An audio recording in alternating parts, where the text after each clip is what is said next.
I think when somebody's diagnosed with cancer and the journey was really quick for Dave. It was literally a couple of months from diagnosis to finding ourselves in Sobell House. And the thing that I will always appreciate is that Dave felt really safe in Sobell House.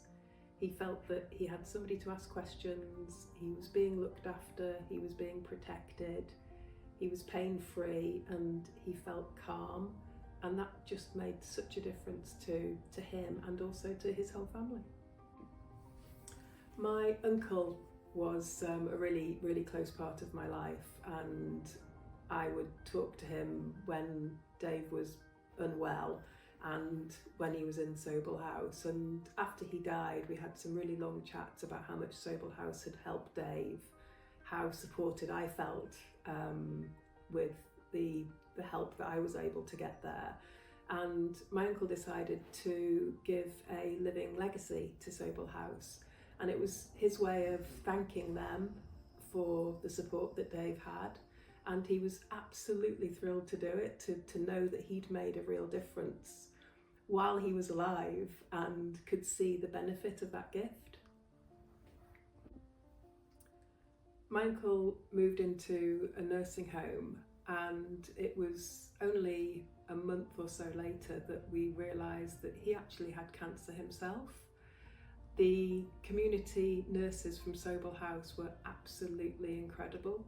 They explained to him what was going on, and they provided a just-in-case kit, and that kit made the difference at the end of his life between being in pain and incredibly anxious and not. He was able to access the treatment he needed really, really quickly, so that he was calm, pain-free and relaxed, and was able to fall asleep, and the last words he heard were, "I love you." So one of the things that I was able to do was to ensure that Lowell's gifts to charity in his will included Sobell House, and I know that he would have been absolutely thrilled to know that that's happened and that he's made a difference to people who are struggling in the way that Dave did and in the way that he did at the very end. When somebody dies, there's a massive amount of paperwork and death admin, basically.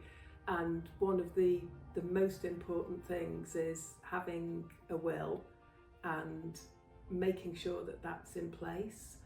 Dave and I had conversations about it, and we actually made sure that his will was as he wanted it, so that it would help me when he died. So I knew exactly what he wanted, I had all the information that I needed, and I was able to sort out his estate really quite easily because of having that document, and without it, it would have been so much more difficult. I think it's really important to think about giving a legacy either in your will or as a living gift, and it doesn't have to be huge amounts of money. If we all contributed a little bit, we can make a difference.